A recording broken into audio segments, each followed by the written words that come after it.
Good evening, good evening, good evening. Waiting for everybody to join. Always the fun part of a live. It's the bit where you stare at yourself. Okie dokie. Where is everybody? Oh, there's people here. Hello, George. How are you? Hi, Chelsea. Hi, Claire. Hi, Judith. Hi, Chelsea. How was your day? Hi, George. How was your day? Everybody, how are you? Hi, Maddie, Rich, Bronwyn. Maria. Hi, Maria. Long time no see. It must have been about a week since I've seen you. I'm really well, Chelsea. How are you?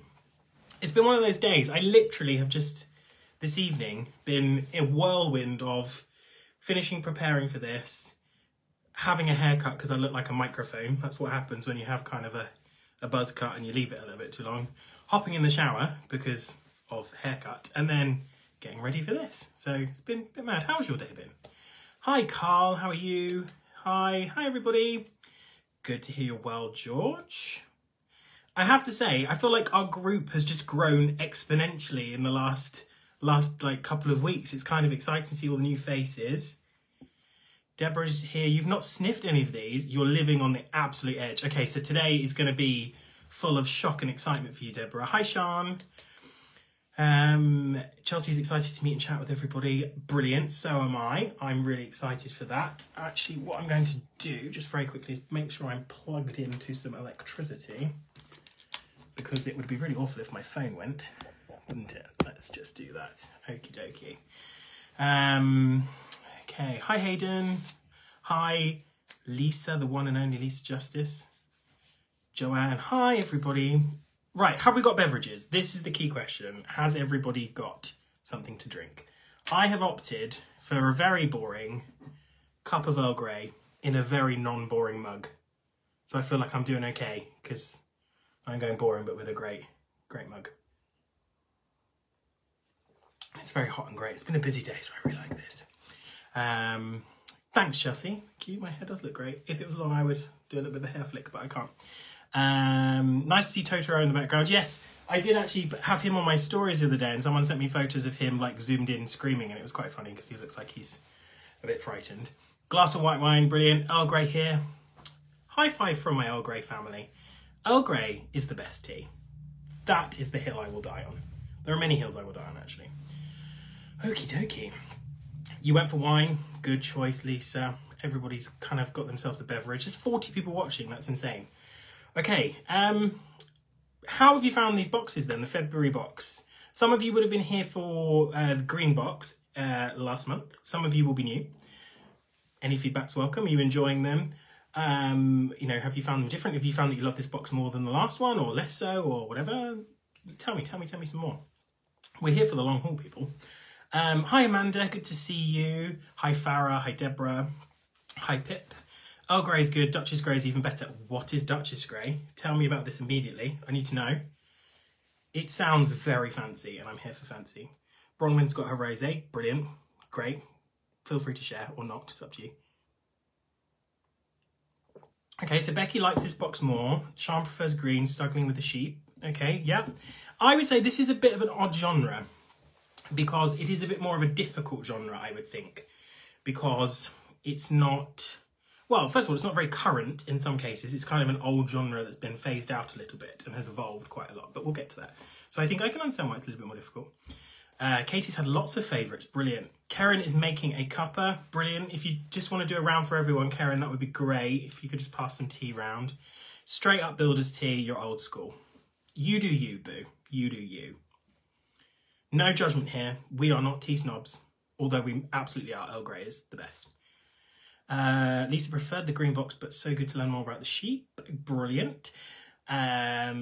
Paul says, not my type of fragrance at all, unfortunately, but I've enjoyed exploring fragrances that I usually never would. Brilliant. I think that's part of the fun as well, because you can kind of as well, through these boxes, even if you find like, oh, okay, I didn't really love this set, you kind of know what you don't like. So actually finding out what you don't like is as important as finding out what you do like. Amanda says, Sheep is more complex than the greens, I feel. It feels like a traditional perfume, perhaps a little old-fashioned. Absolutely agree. I think it can be seen as a little bit more old-fashioned. Got any biscuits, Karen? Yeah, Karen, where's the biscuits, please? I will go for, just a straight up chocolate digestive, please. Hot chocolate tonight, Thomas. No, I'm on the tea. I'm on the tea tonight. The tea stays hotter for a bit longer, and I find that I talk so much that I don't really drink much of the hot chocolate, which is probably good because I'm not then drinking the chocolate. Okay, Karen's got the Jaffa cakes. Fabulous. Let's pass those around, please. Maddie loved this box. You know at least 4 of them, but your brain can't connect them. Fascinating. It'd be interesting to see, Maddie, if you actually were right in your head in terms of if you do know them when we reveal them. So that's exciting. Slightly dry, a bit powdery, floral, yeah. Lots of memories came with this box. That's nice. A little bit old-fashioned, Sophie says, and she hasn't even guessed because she hasn't got a clue. Well, tonight will be exciting. That will be exciting. Just scrolling back through, see if I've missed anything. So Aline says, so far this box reminds me of the perfumes my aunties used to wear, lots of memories. I think that's really fascinating that it's actually reminding you of other people, because I think it is such a classic genre. And lots of people have worn the Sheep family throughout the years, that it's actually really fascinating to see your kind of cultural touch points of those. Brilliant. Should we dive in? Should we dive in? Should we start? Should we actually start? I just seen Rakesh is there. Good evening, Rakesh. Hope you're well. So I'm going to do a bit of an intro on what Escentual Scents is, and that's mainly for those of you who weren't with us last month, just so we can give you a bit of an overview. So if you hear me say the same thing, I apologise, but it's good to welcome the new members. Firstly, thanks for taking part and being involved. I think the group is really developing now, and we're getting lots of people with more confidence talking about what they like, starting their own little threads. We've got people talking about things in really different ways. There was a really interesting post on there a couple of days ago from somebody, and I apologise, I forgot who put it there. You can correct me if you're watching. Was around, they were just looking at, is it masculine or feminine? What do you think, guys? And I think it was a great discussion to have away from just what does it smell like. And then we had someone who posted some really fabulous kind of mind maps of the fragrances as well, which was a really interesting way to explore those. So it's great just to see everybody talking about them. And Chelsea's saying we've got 112 new members. That's brilliant. We are a growing community of very smelly people in the best possible way. Nobody can take that away from us. So why did we start this campaign? So it's all about really how much we love fragrance. Fragrance is our heritage at Escentual. We think fragrance is so important. We love it. We've really curated a fine selection of niche fragrances and mainstream fragrances. Oh, Khan, that was you about the masculine or feminine. Congrats, that was a good post. I enjoyed reading that. And we really want to, we've always been about talking and educating people about fragrance. If you look at our blog, it's all about talking about the products we sell and how we can educate people to use them and understand them. And fragrance is probably one of the harder ones, because when we talk about skincare and beauty, those products, they have a function and a purpose. Whereas fragrance is kind of a bit superfluous in a way. It doesn't really do anything other than make us smell good. So it's something that is a little bit more intangible, a little bit harder to understand and explore. And the industry is a little bit of a closed place. We like our buzzwords. We like to talk in riddles a little bit. So we want to really demystify that and bring it to you. So that's why we're doing these boxes, is that we wanted to bring fragrances to you in a way that you could smell them without any pretense, without any things that would distract you, such as the brands, the bottles, the notes, or anything like that. So you can just ask yourself, do I like this? What does it make me think of?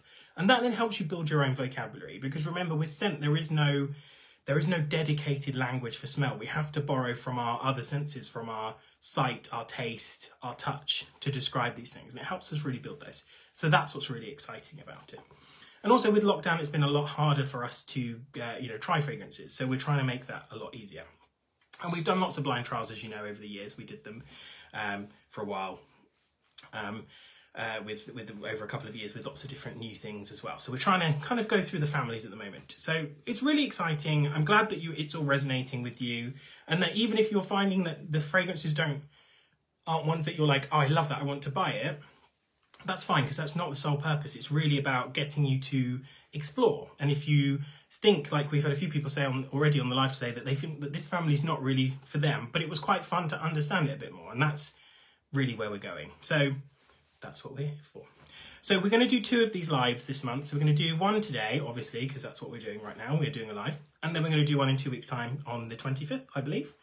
And that will be where we reveal over those 2 lives the 8 fragrances in the box, starting with A to D today. So We're going to go for about 30 minutes, but I ramble, so we'll probably go for a bit longer, and we have a great big discussion, and it's really fun, and this is the highlight of my week, to be honest. So let's just see where we go. One thing that I reiterate on every single live is that there is no right or wrong. So even if you guess the fragrance wrong, that's fine. It doesn't matter. It's not really about guessing the fragrances. That's just a fun bonus. Whatever you smell is right. We all experience scent differently. We've all lived different lives. We all have different associations with things, and our life experiences and associations are what make us, certain scents resonate with us, or us perceive certain scents in certain ways. So there is no right or wrong. If you smell something, it's there. So I don't want anyone to think, well, I didn't really get any, I didn't get any rose in that. I must be wrong. My nose must be bad. It's not about that. It's about how does it make you feel and how do you perceive that fragrance yourself? And as we go through these boxes and you join us more and more, you'll find that you get better at, vocalizing what you're smelling. Lots of people saying that this is the highlight of their week as well. It's their night out. I agree. I think one day, wouldn't it be lovely if we could do this for real and not virtually, and I could see you all? That would be really, really lovely. So please keep interacting in the fragrance in the Facebook group. Keep sharing selfies and starting polls and topics and things. It's kind of a bit of a fragrance free-for-all, and we're really, really excited to see so many people engaging. It's like I look at the thread like religiously throughout the day, throughout the group, and I'm just really excited to read what people are saying. So if I try and like and respond to things where I can, but if I can't, just please know that I am reading everything, because it's just so exciting. So, shall we kick off and talk about sheep then? So, let's start with the pronunciation of this genre. So, technically, it's kind of, if you say it in French, and my French is terrible, you're almost kind of saying sheep, but there's kind of like a kind of a guttural noise on it that makes it very French that I can't do. So we tend to kind of colloquially more say sheepra, because it's a little bit easier. And I think actually technically if you're French, it's a little bit more sheep. My colleague Nick, who I work with, is brilliant at saying it. I can't do it. My French is very dull boy. So what is a sheep? So it's the $1 million question, really. I think we're going to get lots of sheep emojis now, aren't we? Bring them on. That's what I say. So this is a genre of fragrance. It's a fragrance family. And basically it's a word that means cypress. So not cypress is in the tree, cypress is in the country. And the first sheep was created by Francois Coty in 1917 and was surprisingly called sheep. And that was taking inspiration from the kind of fragrant mosses of Cyprus, which were very, very famous at the time, and have been famous for since the antiquity. And its central kind of theme was around a material called oak moss, which is this really deep, mossy and inky material. It's quite a powerful, pungent material, and that's where when we talk about sheep, we talk about a mossiness quite a lot, because that's kind of a core part of the fragrance. And that was also bolstered by another material, which is called isobutyl quinoline. Sounds really sexy, doesn't it?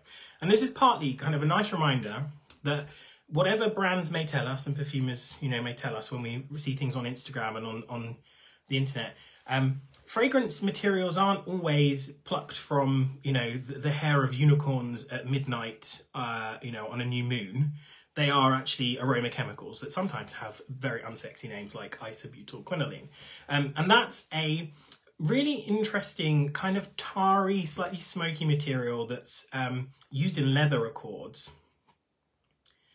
That it kind of, when you smell it, to me, it has a little bit of like a mushy pea facet. It's a bit weird. But that was used to kind of bolster the inky facets of oak moss.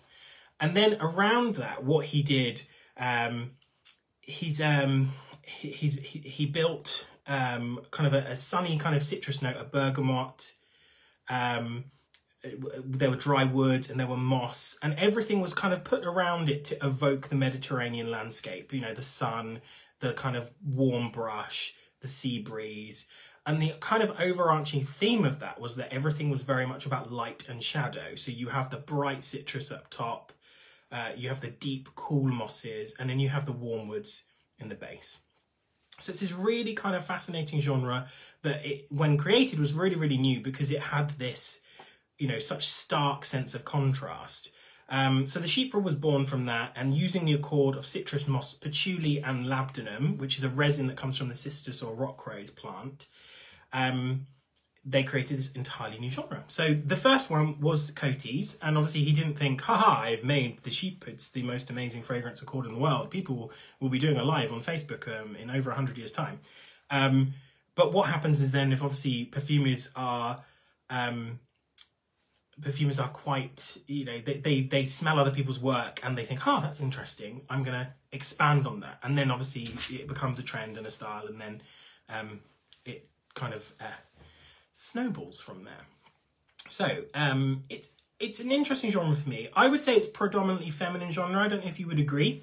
I would say I very much see it as it's kind of the feminine counterpart to the fougere. I don't know if you know the fougere, which is the fern genre, which tends to be more masculine. The chypre tends to be more feminine, and those two kind of sit together to me because they're both kind of aromatic. They were very popular, these fragrances, up until about the 1970s, and I think that's for two reasons that they stopped being so popular. First and foremost, taste change. As we moved into the 80s, we were all about bombastic, spicy fragrances, or even, you know, very syrupy, big florals. We're talking about opium and poison and Paris and those kind of fragrances. And the chypre, with its kind of aloof, standoffish, haughty, Chanel kind of, you know, tweediness, was a little bit old-fashioned. But what we also had as an issue, well, not as an issue, I suppose, but a big thing that kind of was a factor that changed the way chypre was kind of used, is that actually some of the materials became quite restricted. So oak moss can only be used in very, very small amounts. And Rebecca, I absolutely agree, the 80s have a lot to answer for. A lot. 80s, I think of Your On Fire perfume. I think that's what it was called. They were, I mean, they smelled like people were on fire. I mean, you wouldn't want to sit next to someone at dinner wearing poison. Amanda's saying, yes, it feels like a feminine group. I think this is why it makes it feel old-fashioned. Would men wear chypres, do you think? Well, it's fascinating that you say that, Amanda, because what I think is interesting, if you look at some of these old chypres, so if you look at Chanel No. 19, you look at some of the classics, I think they, you know, even Arpège, which is kind of a floral aldehydic chypre, kind of a hybrid of those, when you smell them, they actually smell like really good masculine fragrances today. And I think men would be more comfortable in an old-fashioned or classic chypre than a woman these days. I think that's a really good point. So yes, oak moss, sorry, was restricted, so it can only be used in very small amounts. And that's such a central part of the accord that obviously that changed the way that perfumers could work. They had to find novel and interesting ways to replace that. So that's what they did. They had to look at workarounds, and that's why a modern chypre, which we've got some in here as examples, are so different. They're much cleaner. They're more centered on the citrus and the floral notes, often a rose note, but also patchouli and musk as well. They still have that kind of sense of texture, which I think chypres have so well. They have that kind of gauzy sense of texture that's kind of somewhat sharp, but they're actually much cleaner, much lighter, much more contemporary, much more chic. Deborah, sorry to everyone I knew in the 80s, hashtag poison. I don't think there's anything you can do to undo the poison of the 80s, I think. I don't think there's an apology big enough, because there's just, it's just so poison, isn't it? I love Hypnotic Poison. I love Hypnotic Poison too. That's a damn good fragrance. Yes, I think you're right. The old style chypres might well work for today's men. Absolutely. And things like, I always look at kind of the 80s fragrances, like the big spicy ones like opium and cocoa. Smell so good on a man. Like niche fragrances for men these days basically smell like cocoa and opium. So they would work really well. So what we wanted to show with this box is the real diversity of the genre. And I think hopefully that will have come across to you, because I think what we've seen, especially in the discussion, is that they're all quite different in a way. So we wanted to show some classic ones and some modern ones, but also show how the genre has evolved and how it overlaps with others as well. There's such a fascinating idea of overlap in the olfactory families. We talk about greens, we talk about florals, we talk about fougères, but actually it's kind of a big Venn diagram. They all overlap. So there are examples in here of chypre that are more floral, that are more aldehydic. There's one that's probably a bit more green. So there's a kind of a whole host of overlap, and we wanted to kind of showcase some of that because it's quite fascinating that that can happen. And also how it can be pushed to extremes as well. And how you can actually have something that feels completely abstract in the way that you almost don't recognise it as a sheep, but actually it follows all of the themes. I think sheep is the most unisex of genres. Interesting. That's very interesting. I wonder if it's because it's kind of got that sharpness to it that makes it feel a little bit more masculine, a bit more butch. I've always found sheepers to have, the classics at least, to have a very kind of standoffish, kind of aloof. They're like kind of a bit like the headmistress that would kind of look at you with just over her glasses and you would know that you'd done something wrong. Or maybe that's just reflective that I was always the naughty child at school. I know. You're all shocked. I know. It's a revelation. Thank you. I love this mug. It's by a guy called Freddie, who's this ceramicist who makes mugs and pots and things. It's absolutely massive. It's almost as big as my head, so it's great for a massive big tea. Yes, that is a massive alien bottle on the top shelf. We call it the mothership. One day it will be my trip home to meet my alien family. Okay, so any sheep questions before we move into revealing the fragrances? I'm just kind of stunned that there's 81 people watching. It's kind of like, ah. Oh, hi, Aggie. Thanks for joining. Any sheep questions before we go? Any kind of observations on the box? Or do you just want me to start revealing stuff? Let me know, because I'm ready. I've got my blotters. Has everyone got their blotters to smell along? Aldehyde? Is that a question as to what an aldehyde is? These are materials that are used in fragrances and they add kind of a fizzy bubbliness. Chanel No. 5 has got it's like a huge amount of aldehydes. There's lots of different types. There's some that smell kind of quite citrusy. There are some aldehydes that smell quite like candle smoke, if you've blown out a candle. So there's lots of different ones. How do we get such a huge alien bottle if it's one of my fave fragrances? Good question. You would have to murder me and then steal it. That is your challenge. Let's just get started. Yes, let's do that. That's a good idea. Do you think it's easy to identify sheep? I think it gets harder, Carl, actually, as they change, because they're constantly evolving. Okay, so we're saying reveal it, everybody. Okay, I'm gonna reveal it. Okay, fine. Blotters at the ready, please. Let's do fragrance A. So what do we think of fragrance A, first of all? From our poll, I think A, last time I checked, was second favourite on the little poll that I did. So let's just jump in and do A. If you want to give it a spritz, let's go for it. I'm going to generously spritz this one on the card. So this is A. There you go. Fragrance A. So I picked this fragrance. I'll tell you a little bit what I'm going to do. The format will be, I will tell you a little bit about why I chose it. We'll talk about some comments. I'll get your thoughts on it and then we'll reveal it. So we'll do a little bit of an X Factor build up. So while I'm doing that, please feel free to tell me what you think of this one. And I'll just pick them up as I go. So A is dreamy, it's old Hollywood. Joel liked A. Maria just says, woohoo, that's great. Deborah, I think A is quite old school, I love it. Yes, brilliant. So this one is the reference sheep. So this, you could not start this box with any other sheep, to be honest. This is the one I feel we have to start with, which is probably giving it away to everybody watching, but that's fine. It is the best and the most famous example of the classic style. It shows that contrast of fruity notes, floral notes, mossy notes and wood notes that we know as sheepra so well. And I wanted to show with this fragrance how sheepras of the past are so different from sheepras of now. Because when we move on to B, we'll be talking about a very good example of a sheep now. So what I like about this fragrance is you can still smell how the idea of sun-soaked mosses of cypress are relevant in this perfume. So when we talk about the inspiration behind the first sheepra from Coty, this doesn't feel too far removed. I think this is really beautiful. Katie's saying she loved A. It's old-fashioned but so dreamy, easy to wear. Jo says smells like an old lady. Classic. Maddie says old Dior or Chanel. Absolutely has that vibe. Amanda says sweet, pretty floral charm with a nicely bassy patchouli at the bottom. Yeah, it's a nice kind of bass to that, isn't it? It's kind of a little bit booming. Smells similar to a Lush store. That's really interesting, Charles. I wonder if that's because they use, you know, quite some of these materials in their fragrances. I got a bit of mint and a floral dry down. I'm an old lady and I'd wear it. That's why they just rock it. That's what I say. Definitely get dusty powderiness. Interesting. So I think looking at the comments, most people identified it as something classic or old fashioned. That came up a lot. And we had a lot of grandma comments. So it smells like an old lady perfume or it smells like a grandma, which just tells me that a lot of your grannies had excellent taste in perfume. That's what that tells me. And that's what I love about when you smell these fragrances.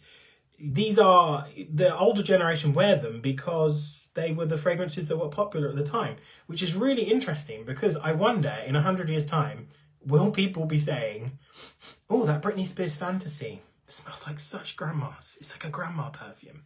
If they don't, I'll be really disappointed because that's what I want a grandma perfume to be in 100 years. So it's quite fascinating reading through the comments because that's what we got a lot of.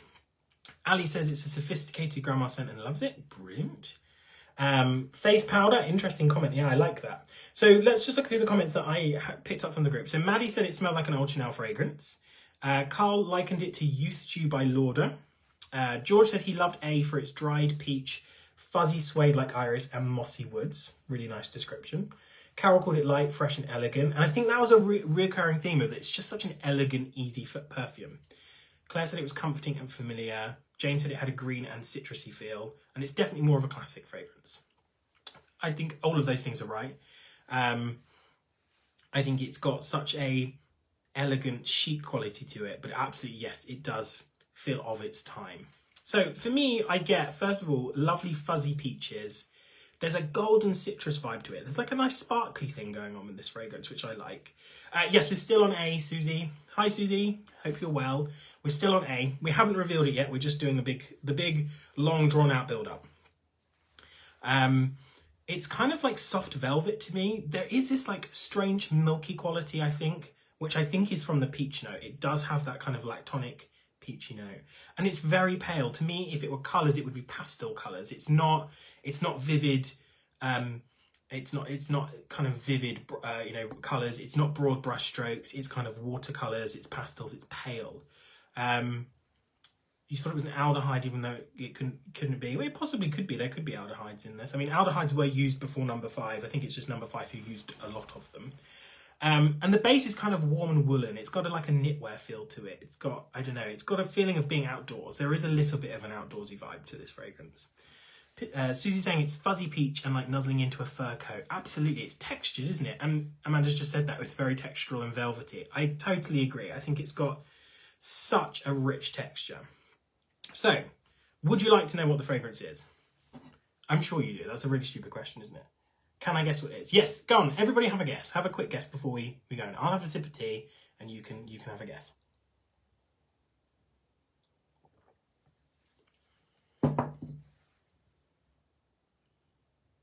Oh, I have synesthesia and it reminds me of green and peach coloured waves. Beautiful. Lovely. So Susie's saying it's Mitsuko. Does anyone else disagree, agree? Does anyone think it's anything other than Mitsuko? There's lots of yeses. Miss Dior. Paloma Picasso. Interesting, interesting. Mitsuko. Lovely. Okay, so drum roll, please. I will accept the drum emoji. You're right, the fragrance is Mitsuko. This is the Eau de Toilette. There are a couple of versions you can currently buy. You can buy this, you can buy the Eau de Parfum and the Parfum. What's really important to note with fragrances like this from Guerlain, yes, absolutely, it is a Guerlain, is that the fragrances are not just different concentrations, that the Eau de Toilette, the Eau de Parfum and the Parfum will be a different composition, so different materials, because they'll all be trying to create a certain type of effect. I like the Eau de Toilette because you get a nice levity from it. It's quite light. So this is Mitsuko. This was by perfumer Jacques Guerlain. It's from the House of Guerlain. Congratulations for all of you who got it right. This came out in 1919, so this fragrance is over 100 years old. I've done my maths correctly. I know that if you take 1919 from 2021, it's over 100. And you can get this for about £56 for 50ml EDT. Oh, the video cut out. So the winner it is Mitsuko by Guerlain. And this is the reference sheet. So even more so than Coty's fragrance, which was the first, but actually this one was the one that people know of and think of as the most important, and the one that if you're going to smell a sheep or a chypre, this is the one. So this is what's interesting about this fragrance, is that Guerlain has a real talent and knack and habit of taking a popular theme and improving it. And they've done this with quite a few of their fragrances. Shalimar is another good example. But what Guerlain have done is they've seen the Chypre, that it's popular, it's an interesting idea. And they've gone and said, well, we're going to do that better. And actually, this fragrance is much more widely known, widely worn than the Coty version. The Coty version I don't think is even in production these days, but this one is. So the key difference here is a peach note, which comes from a material which is called gamma undecalactone. And lactones are these organic materials with a creamy, milky scent. They feel very, very textured.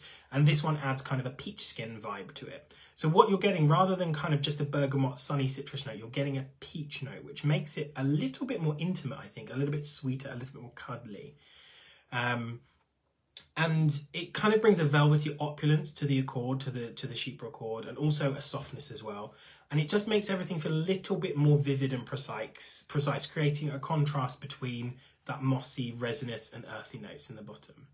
Does it still sell well nowadays, out of curiosity? Well, what I would say, I don't know the exact figures, and I'm sure Chelsea and Karen can chime in terms of Escentual, how well it sells, but there aren't many fragrances, I would say, that are on the market that are over 100 years old. It's still in production in 3 different concentrations. So to me, that would say that it sells relatively well.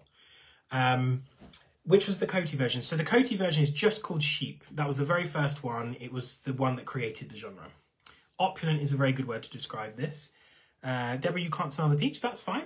I think it's that kind of sweet, sort of fuzzy citrus.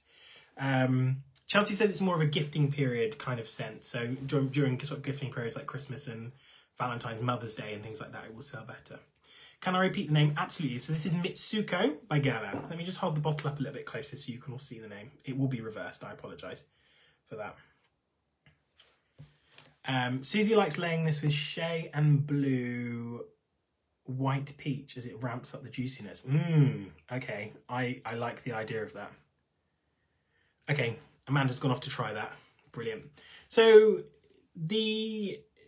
remember that this is inspired by the warm brush and moss of cypress, which is quite a dry idea when you think about it. This feels much softer, much more intimate, much more cuddly, much more easy, I think. And that's perhaps what makes it more of a successful fragrance. Yes, Joel, this was the EDT that we put in the box. Angela says it's her mum's fragrance and she loves it. That's beautiful. The name comes from the name of a Japanese character in a novel, and it translates as mystery. I believe that the guy that wrote the novel, it wasn't a very famous novel, it was called La Bataille, I think, The Battle. It was a friend of Jacques Guerlain, and he introduced him to the novel, and he was like, oh, that's a beautiful name. Mitsuko is Japanese for mystery, so it's a lovely name. I find it to be quite a cold, aloof perfume. I feel like you never can really know Mitsuko. I feel like it's just a little bit standoffish. And I think that's what's so classic about the genre. And this is the EDT, as I mentioned, which is a bit lighter. So what do we think? Let's just have a quick round of thoughts. Do we like? Just give me a thumbs up or a thumbs down on this one. What did you think? Or a heart or anything that just kind of lets me know what do you think about it. Is this one that you would wear? Is it one that you would recommend? How do you feel about Mitsuko? I personally wouldn't wear it. I kind of hold it in reverence, I respect it, and it's really lovely to be able to smell it and come back to it. But it's a fragrance that's never really fitted me or suited me. We're getting lots of loved it so far. Some thumbs up.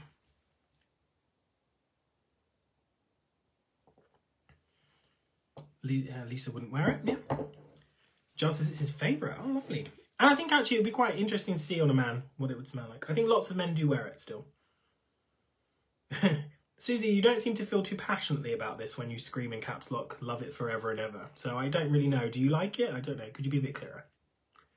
I like it, but in a small bottle. Yeah, I think it's one of those ones that it's quite nice having a small bottle around to smell and maybe wear on the odd occasion. So we've got a thumbs down from Pure Angela. Joe says no. Okay. Maddie loves the whole box. Fantastic. That's what we like. It's okay, but you don't feel like you love it. Amanda's tried the layering combo. Brilliant. Okay, I need to try this combination of amping up the peach. We'll go full peach, double peach, stacked with the peaches. George wears Mitsuko all the time. I feel like it's an interesting fragrance because I feel like you're not going to get so many people now that recognise it. So it does feel quite individual. You're on the fragrant fence, Susie. Absolutely, that came across very clearly. Aggie wouldn't wear it. It's nostalgic, but you'd smell it and again and think of a nan. It's a memory. Yeah, I like that. There's a thumbs down from Babs. I'd like it on a man, says Aline. I love it so much, but I think my EDP bottle will last me a lifetime. She's not subtle. Yeah, the EDP is a lot more full on. I feel like it's kind of a bit richer in the texture. Yay for peaches. That would be interesting, Joel, to sort of try all three combinations in a blind trial and even see if you recognise them as the same fragrance. Brilliant. Okay, so my question to you is, I was asking questions last time to think a bit more abstractly about scent. If fragrance A was a character from a novel, what character would they be? If you had to pick a person from a novel, who would you pick? And it can't be the one that inspired the product. Yeah, they did, Deborah. They used to do a lovely range of products. I think that's sometimes what happens with these older fragrances is they kind of discontinue some of the body products because I imagine they don't sell so well. Cruella, says Carl. Agatha Christie. Salome. Yeah, I can see that. Miss Havisham from that Charles Dickens book. Yeah, from that Charles Dickens book. If she's in a novel. I think they're probably, Carl, there's probably a Cruella novel. If not, we can just pretend there is. Gatsby, Miss Marple. You've sat by your bookcase looking for ideas. Yeah, I could do the same, but I don't think I'll find the answer in Caroline Hirons' skincare book, which is probably the book that's on my shelf. Rebecca, Jane Bennett from Pride and Prejudice. Anna Karenina, yes, Anna Karenina. Professor McGonagall, I could see her in Mitsuko. She's mysterious, she's a witch.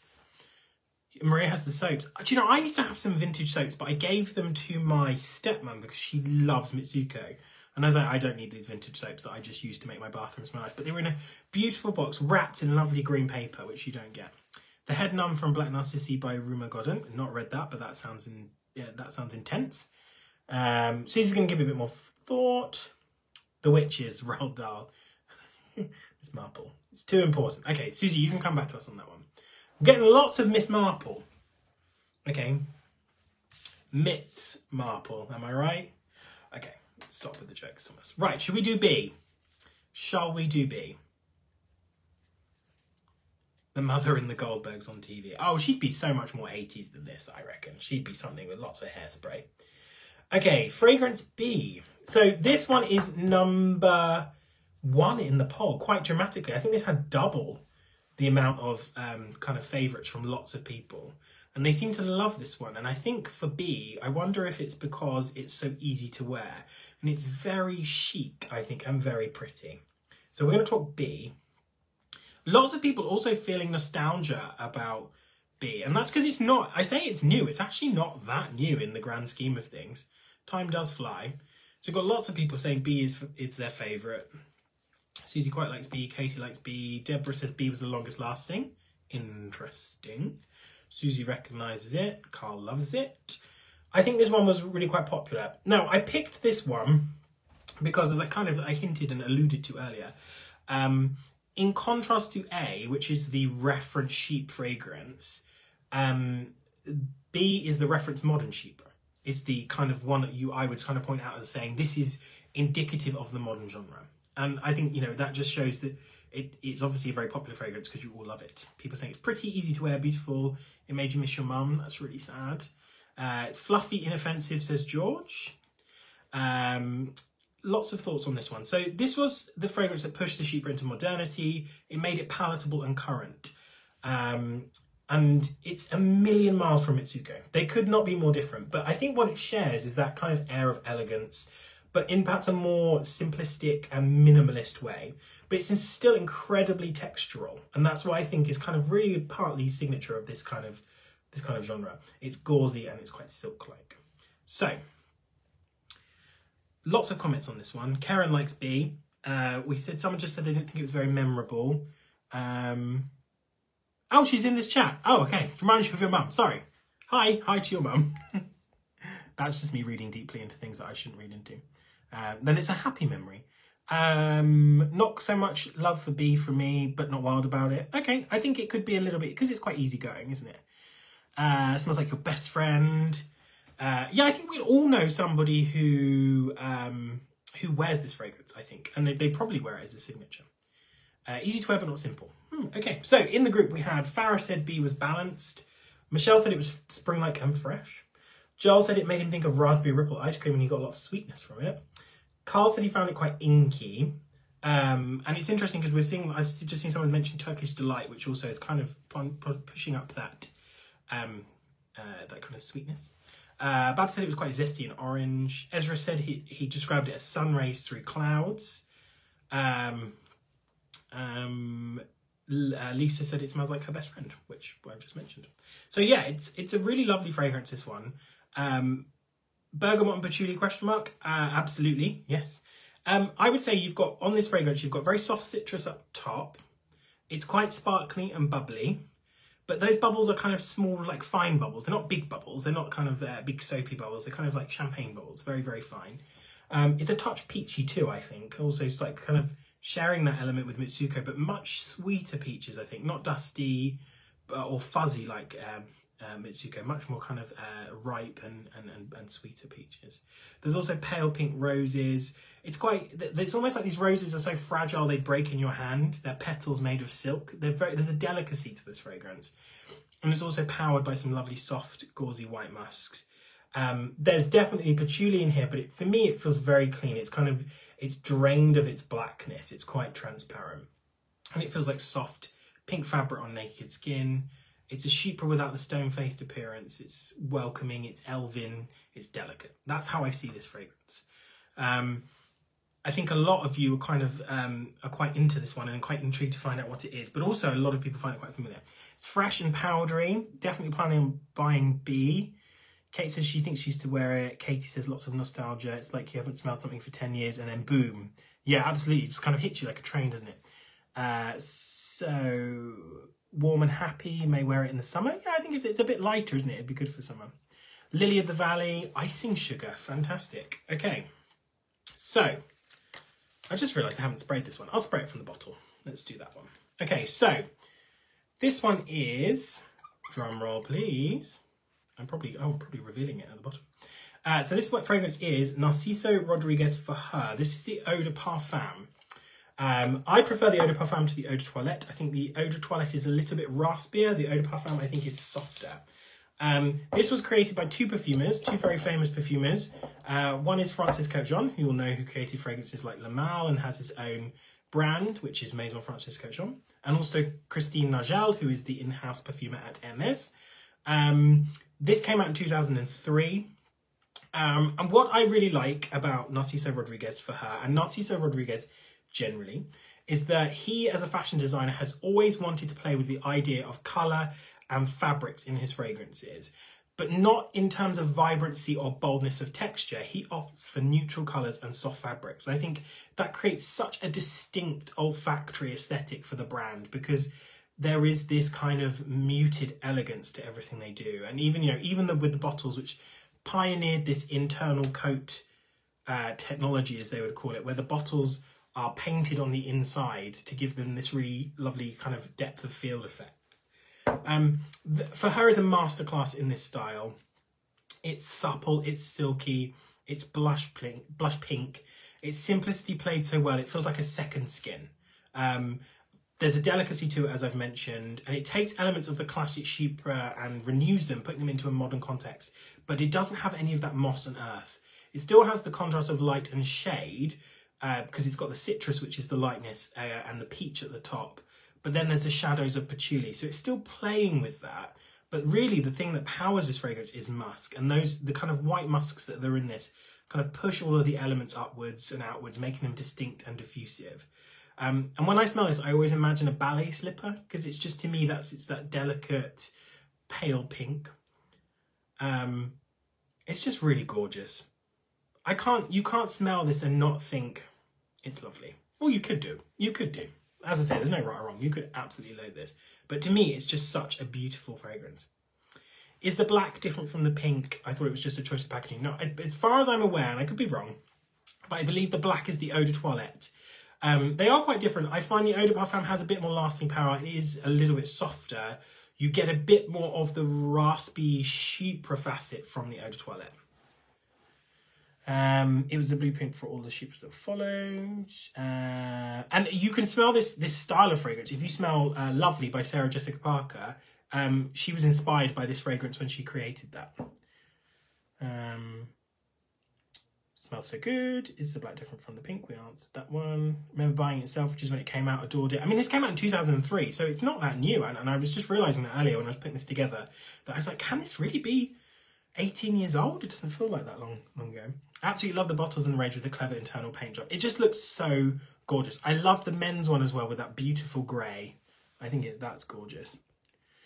Cochon's amazing. It's got like a pink cream inside. Yeah, it does feel like a pink cream. I agree. It drapes elegantly and wafts. Lots of love for this one. Sally Hughes loves it. Well, if it's good enough for Sally, it's good enough for me. It has so many flankers. Yeah, it does. It does get a bit confusing. That's what happens when a fragrance is successful, though, I suppose. I flanker it into oblivion.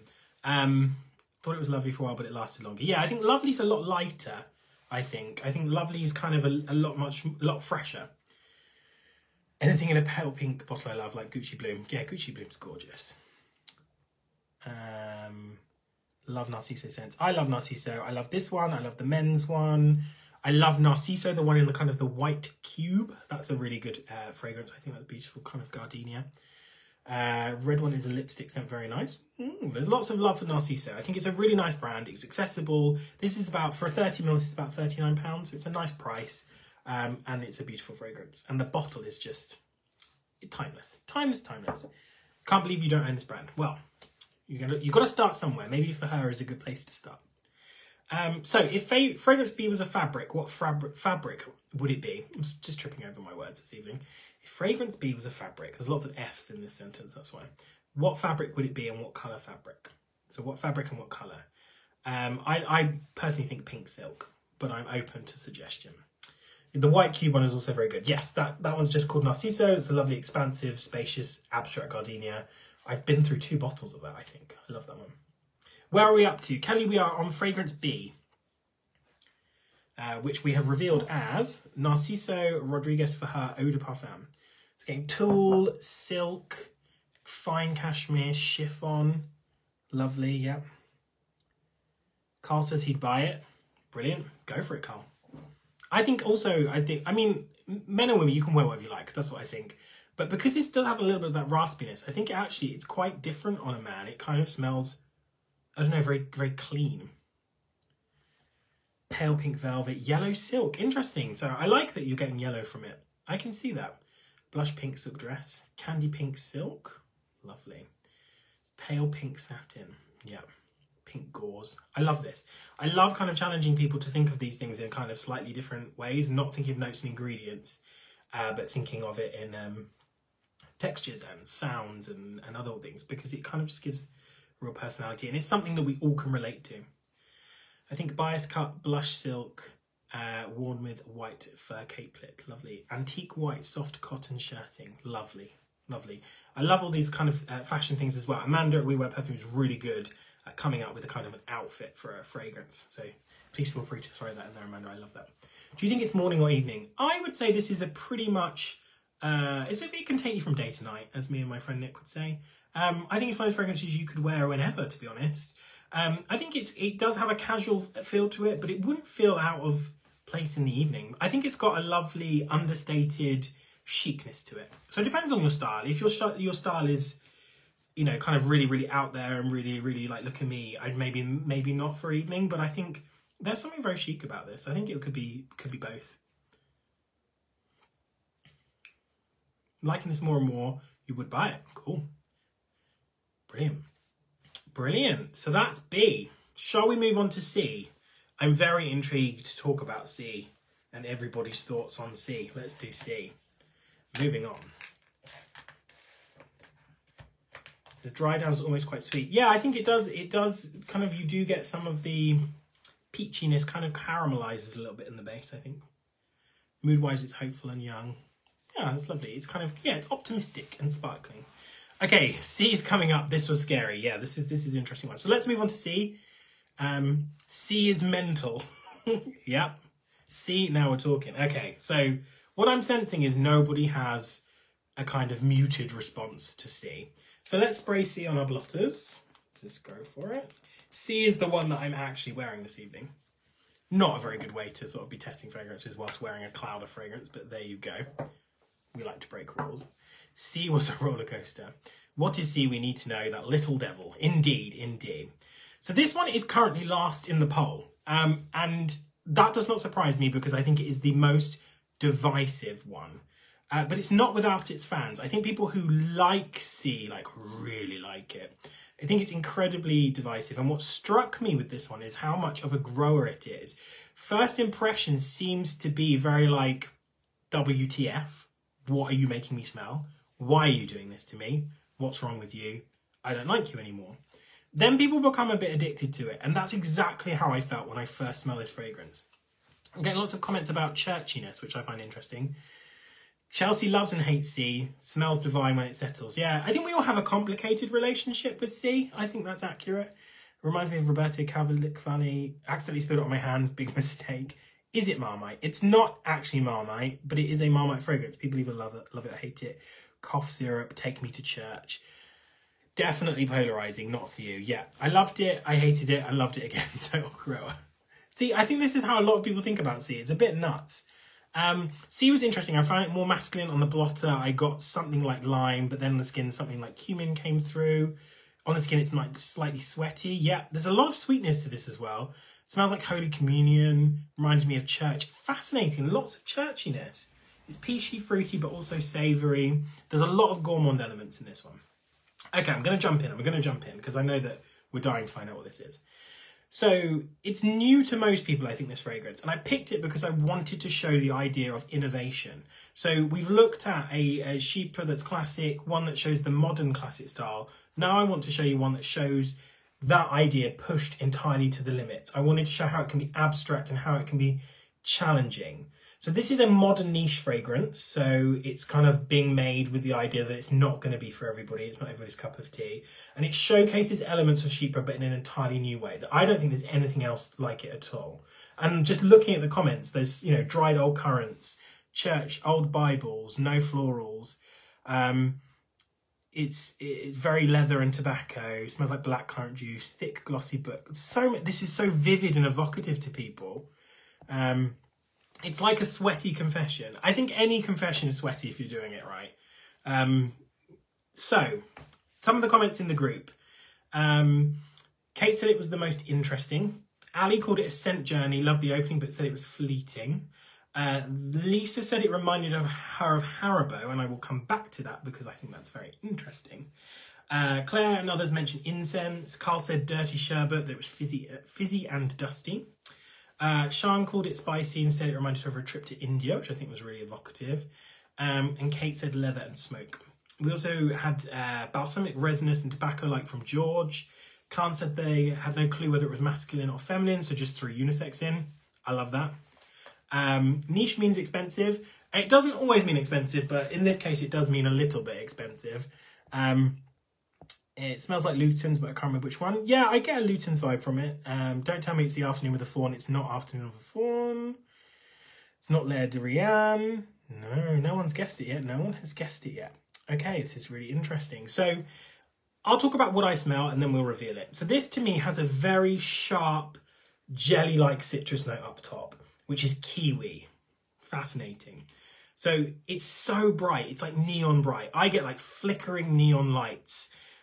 This massive kiwi note and it's an unusual twist of that kind of Chypre element there that you get that lovely, like we've had peach in Mitsuko, we've had bergamot in the Coty, and now we have kiwi here. There's also lots of spices, there's ginger, it's quite fresh, but then there's gourmand elements of honey and maple, something Immortelle-like, which is a little bit more maple-like, so it's a little bit sweet in that way, but then it moves into a resinous, mossy base. There's warmth, there's tobacco leaves, there's leather, tonka bean and musk. It's an olfactory whirlwind, shall we put it that way? because it's just so nuts. It's so vivid and vibrant. It's my favourite of the four. I love it. I think it's so weird, but also weirdly wearable at the same time. It's just kind of, I think the interesting thing about the citrus up top, a lot of people saying I don't get kiwi. I think it's that kind of like that juicy kind of mouth-wateringness, but almost like an aquatic sort of sweet element to it. It's very strange. Has anyone tested it on skin? I'm wearing it now.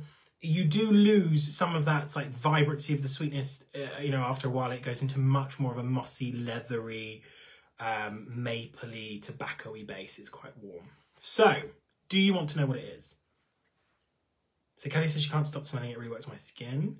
Worked better on skin, yeah. Okay, so this fragrance is from Amouage, and it is called Interlude Woman. And it comes in a blue bottle, which you can't really see on the screen, unfortunately. So Amouage is a Omani fragrance house. It started in the 80s, and it was created by the Sultan of Oman, who said to a perfumer, make me a fragrance. I don't care how much it costs. I want the most opulent fragrances in the world. And those fragrances were gold woman and gold man. And they've expanded since then, and they have a whole range. So this is one of the more recent fragrances. This came out in 2012. This is £171 for 50 ml. So it is on the pricier end of the spectrum. It is a totally abstract sheep, and it's just, when I was thinking about this, I was saying that Amouage is a boundary pushing niche house. They really push the boundaries. They challenge what perfume can be. And the idea behind this fragrance is that it's inspired by chaos, which will be of no surprise to anybody because it is chaotic. It's got this wonderful fruit note at the top, which is this interesting grapefruit kiwi accord, and it almost doesn't smell like real fruit at all. It's kind of jelly-like, it's synthetic, it's neon, and that's what I feel like when Lisa was saying it's Haribo. That's totally, I totally get that. It's like this jelliness.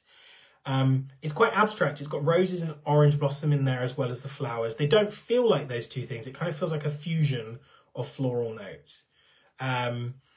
The traditional notes of oak, moss, leather are enrobed in coffee, honey and maple. So actually, as we go down into the resinous, what we would normally see is like the mossy base, we're actually getting something much sweeter and sort of caramelized, but darker with tobacco leaves, bringing in an element of nature. It's cacophonous. Frankly, it's a bit nuts, but it's so novel and fascinating. I think it's really fascinating, this fragrance. So this is Interlude Woman. The men's fragrance kind of overshadows this one. Interlude Man is a bit of a cult niche classic because it smells like vanilla bonfires. People love it. But I've always thought that this is the better fragrance of the two because it's just so novel, so interesting. It has all of the elements of the sheep are there. It has the fruitiness up top. It has the kind of floral heart, and it has that kind of rich, resinous, slightly mossy base. But it does it all in a different way. Everything's subverted. The fruit note isn't peach or bergamot, it's kiwi and grapefruit. And then the floral is kind of like a rosy orange blossom. And then the base is kind of a bit gourmand. There's maple, there's tobacco in itself, which is quite sweet. There's honey, there's coffee. It's just so unusual. And I just think it is a bit like an everything in the kitchen sink fragrance, but it works. And I think that's something that Amouage have done so well over the years, is create boundary pushing fragrances that on paper you would look at it and go, nah mate, that doesn't work. But in reality it does. Beautiful. So this is Interlude Woman. And I'm going to scroll back through the comments because these have been going nuts while I've been talking. Aline says she's buying it. Bronwyn loves Amouage. You've got Reflection Woman is phenomenal. I've got a few Amouage. I really like them. Ali's wanted some Amouage fragrance for ages. New expensive addiction, I guess. It's definitely a save your pennies fragrance, but I think it's really nice to have a fragrance if you really love it, to kind of save up and treasure. George says he's only familiar with the men's range and a couple of women's ones. I always tend to prefer the women's ones to the men's ones in Amouage. I don't know why. I think the men's ones tend to be a little bit safer. Sophie says it's grown on her. Mind you, the bottle will last you ages per wear. Well, yeah, it's actually very long lasting. You'd love to try more Amouage. I think Amouage is a beautiful house. I think they've done some really lovely things. Scents like Epic and Lyric are a little bit more easygoing than these ones. They're not quite so bonkers. Beata says, when there is chaos, there is opportunity, and here is the product. Absolutely. And I think that was part of the inspiration. It's about the name. It comes from an interlude from the chaos, you know, a moment of calm, a moment of reflection, a moment of clarity. Men's fragrance. Alison says men's fragrance. I can see it's a bit more masculine. Amanda says it's a kitchen apron, one of those beautiful heavy linen ones worn by period drama, below stairs kitchen maids. This is how it might have spelled at the end of the day of building fires, dusting, and then cooking supper for a full house of guests. I could not have said that better than that. Reminds Sarah of Stash. You have real glass factices of this. Wow, I bet they're insane. So Rakesh is saying that they've got massive factices of these fragrances at Escentual. Bet they look great. Makes the box of 8 fragrances even better value. Absolutely. People are doing a lot of maths in their head about how many boxes they would have to put their pennies towards. Lisa says, interesting, it's for women, my boyfriend likes it. Yeah, I think it's totally, I mean, fragrance is just so subjective, you know. I wear this all the time. I love a Big Mac meal. Don't know where that's come from. Which is my favourite Amouage? Oh, it's really hard. That's a really good question, Joanne. I really like Gold Woman, which is the original, because I love, it's kind of a really classic aldehyde floral, like number 5 on steroids.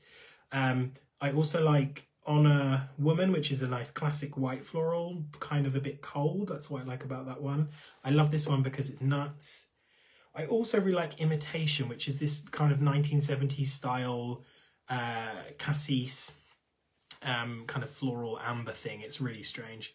Did I say it was a female fragrance? Yes. So Amouage always launch their fragrances in a pair. So you have a man's one and a woman's one.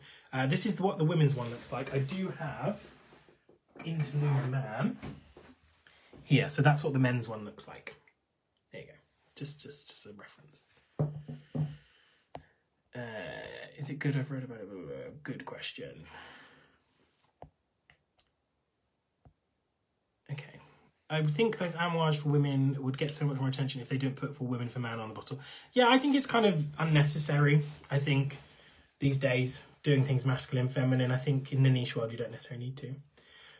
Giles says it's Valentine's Day on Sunday if anyone wants to buy him the Mitsuko. Any offers? So, if Fragrance C was a song, what song would it be? For me, I'm going to say it's going to either be some really like nuts techno music, maybe something by the late great Sophie, or maybe Bohemian Rhapsody, just kind of something that's just like, that's nuts, but it doesn't work on paper, but it does work in reality. If you were to say this was a song, what would it be?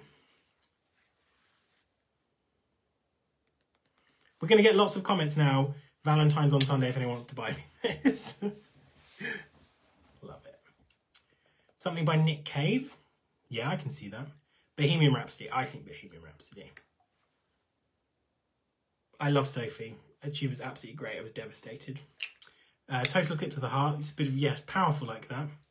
I Fought the Law on the Law One. Freeform Jazz. Yeah, because there is something kind of unplanned about this fragrance, isn't there? Bohemian Rhapsody was what I was typing as you said it. Jazz music, eclectic and smoky, yeah.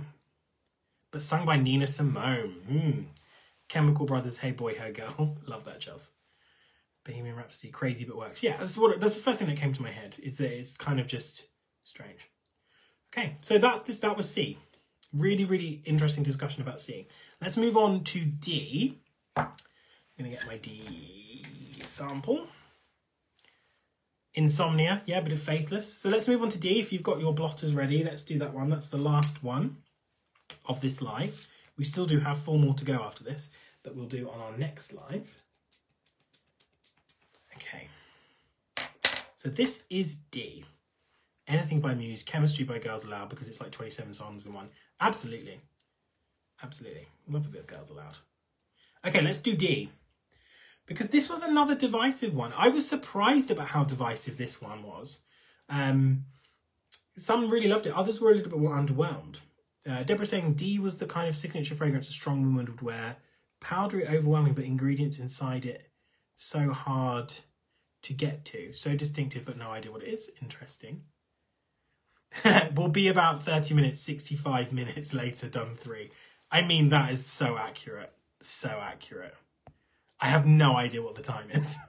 Okay, it's 9:05. Just love chatting with you guys. So surprised about how much I like D. So much better on skin. It's a powder bomb. Reminds me of when I accidentally got vanilla extract on me when baking. Parma violets and baby powder. Okay. So I picked this because it's an example of a modern sheep, like Narciso is, but it's trying to be retro. And I just think that's an interesting oxymoron in itself, that it's trying to be something that is kind of contradictory to what it is. So it's trying to be modern, but also trying to be retro. So it's kind of a contradiction, but therein lies the fun. So this comes from a niche house known for its punky, rebellious attitude. However, I think this shows a bit more of a softer side. It definitely has something of a cosmetic vibe, which we got lots of comments about, and I totally agree. It's all lipsticks, creams and powders. But I'd also say what I like about this and what I think is interesting is that it overlaps with other genres. Right at the beginning, I was talking about kind of that Venn diagram of the families and how things sit in different places and they overlap. This is actually partly aldehydic floral, a la Chanel No. 5, but also part sheep as well. So it's kind of a hybrid of those things.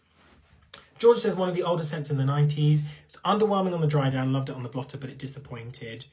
Smelled a bit like Refreshers. Is it Vivienne Westwood? White floral baby lotion. Woodsy, musky, reminds me of tree bark. Interesting. Susie says it's intriguing. I find it powdery but minty. Snogging the polar bear from the Fox's Glacier Mint advert.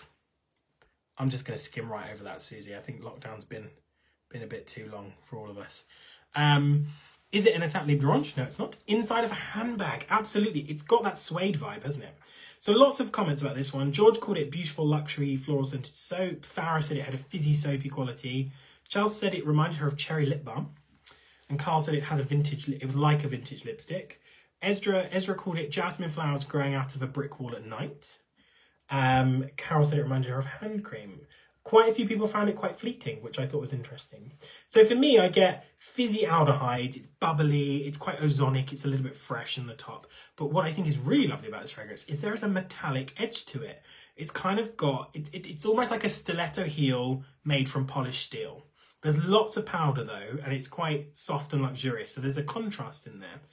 But it does move to much warmer in the base, and it starts to feel a little bit heavier with the resinous section there, and it's got a strong labdanum note in there, which, if we go right back to the beginning, was part of the sheep record that we were talking about. It's not just about powder from iris, it's also the labdanum in there giving it a bit of weight and power and depth. For me, I think this feels like a sheep seen through an Instagram filter. It's a little bit blurry, but it's incredibly comforting to wear. I think it's a nice alternative to slightly more pedestrian modern sheepras, I think. So I'm going to say it's her favourite, classy, cool, edgy, but didn't last. Washing powder, if it was a colour, it would be blue. Interesting, kind of like a pale baby blue, like a duck egg blue. Like Gucci Bloom, I need to buy D. Soapy, powdery floral with a sickly sweetness. If sure deodorant were a perfume. Aldehydes are magic, they are magic. Powder pink cashmere lounge suit paired with metallic spiked stilettos. Indeed. So this one I will reveal is Citizen Queen by Juliet Has a Gun.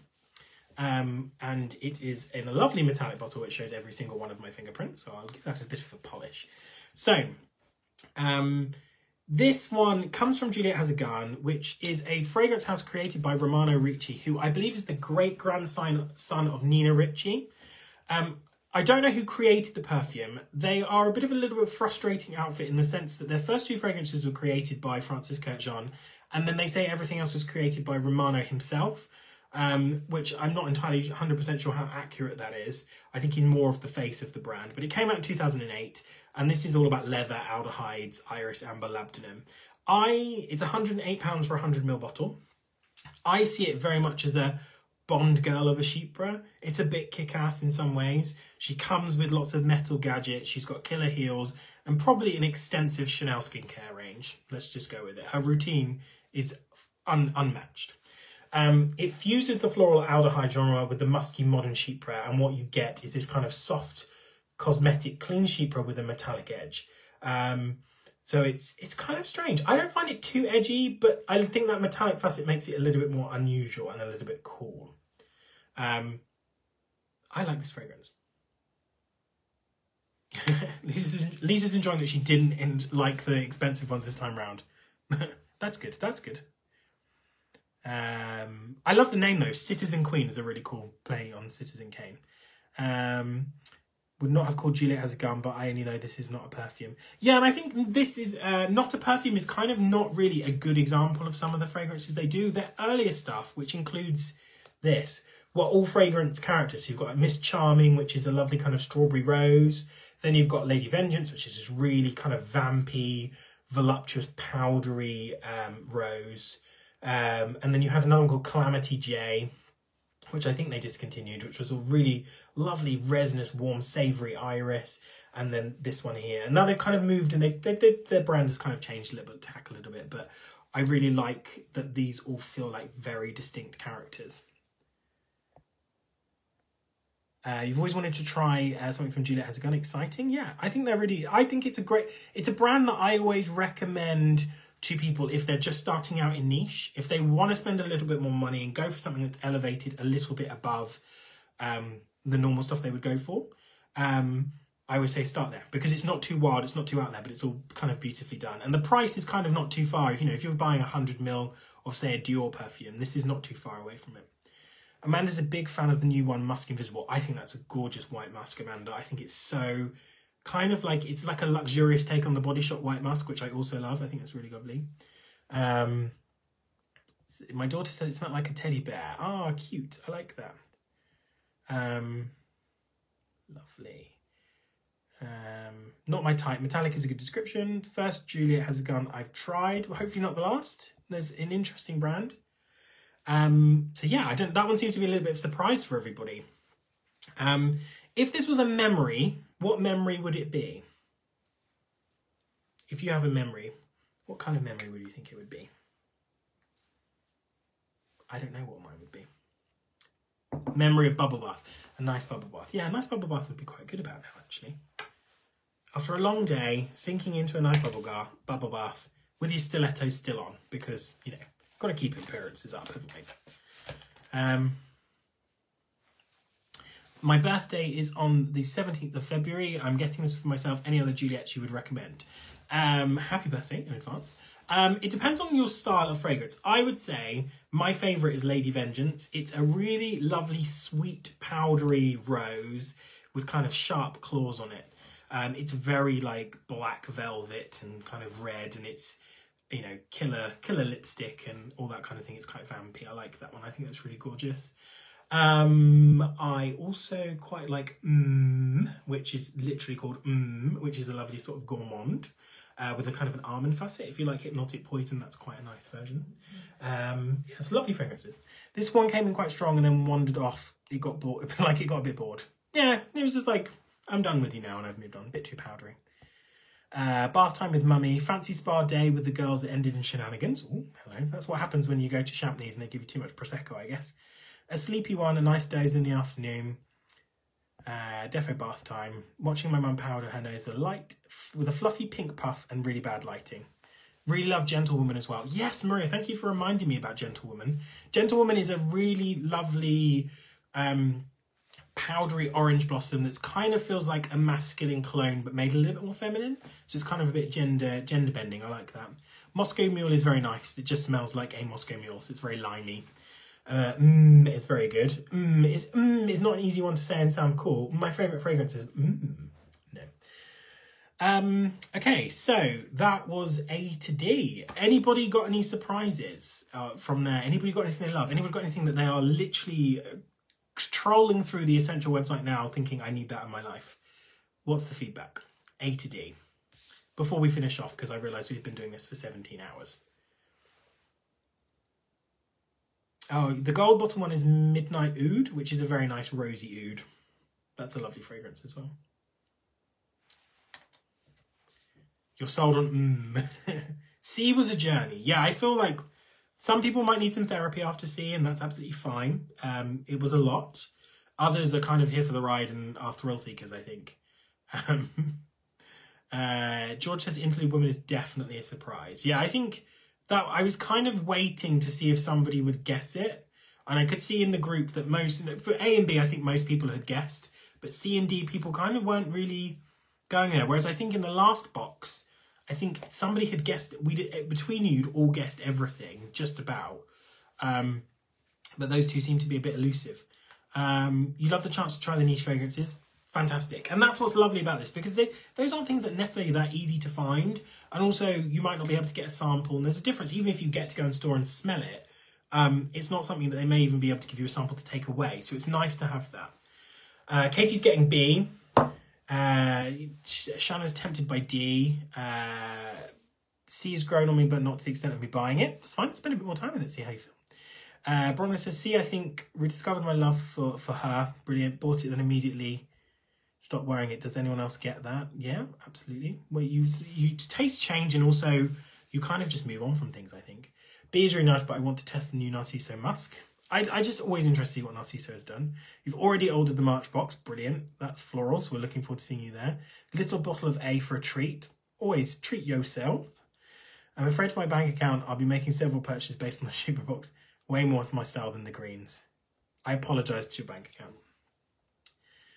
C was a journey, but can't wait to smell more amouage. But overall, A to D weren't for me. That's cool. I think that's also a nice point as well. It's like you get an idea of, oh, okay, that I wouldn't wear that, but I'm intrigued to see what that brand also does, you know, that I might wear. D's on the wish list. Love D. There's lots. Okay, so we found a lot of people liking quite a lot of things. This is so great. Thomas and Central Team, thanks so much for organising. You're welcome. This is what we love doing. Say C and D may be my new day and night fragrances. I smelled on blotters and wasn't blown away, but on the skin they're amazing. Yeah, things really do smell different on paper as they do on skin. And I think trying on paper is a good way to narrow down what you want to put on your skin. Because once it's on your skin, if you think it's horrendous, then you've got to wash it off. Just been told that amouage means waves in Arabic. It does indeed. I think it's amouage is how it's said, but I always say amouage because that's just how I roll that on my brain. Favourite is D, least favourite is C. Fair enough, Carl. This is an amazing experience. I'm saying F, me too. I love this, blah, blah, blah, blah. Brilliant, great, brilliant. So we're counting down to the next live on the 25th. So that's when we do the next one. 25th at 8 PM. That's when we're doing A, B, C, D, E to H. The last 4 fragrances. March's Discovery Box Floral is now live. So if you want to join us for Floral in March, then you can still buy that on the website. And I think I will sign off. But it was lovely talking to you all again. I really enjoy these evenings. It's great to kind of chat with you and see how you all experience these fragrances. And I feel like I learned something too from what you all described to me. And I think with lockdown being so difficult not seeing people, it's really, really nice to sit here and talk to people. Michelle, you're new this month. It's a great idea. You're learning so much. Thanks for joining us. It's really lovely to have you. You're looking forward to the floral box. Please don't stuff March floral box with too sweet stuff. I think we've got a nice mix. I'm not going to give too much away, but I think we've got a nice mix. I will bet my life on what E is. I'm really interested to see what people think of those. Let me see. George had fun, brilliant. Okay, thanks very much, everybody. It's been lovely. I'm going to sign off now and let you enjoy what's left of your evenings. Please keep things up in the group. I'll look forward to just chatting with you and seeing where we will go with things. And I'm glad you've all found fragrances that you like. And even if you haven't, you've kind of learned what you don't like, which I think is really, really valid as well. So thank you, everybody. I'm going to sign off now. Good night. Have a lovely evening. And I will see you in 2 weeks on the next live on the 25th. But obviously, we will still be chatting in the group. And obviously, if you have any questions, just drop me a message and I'll be happy to answer. All right. Bye, guys. Have a lovely night.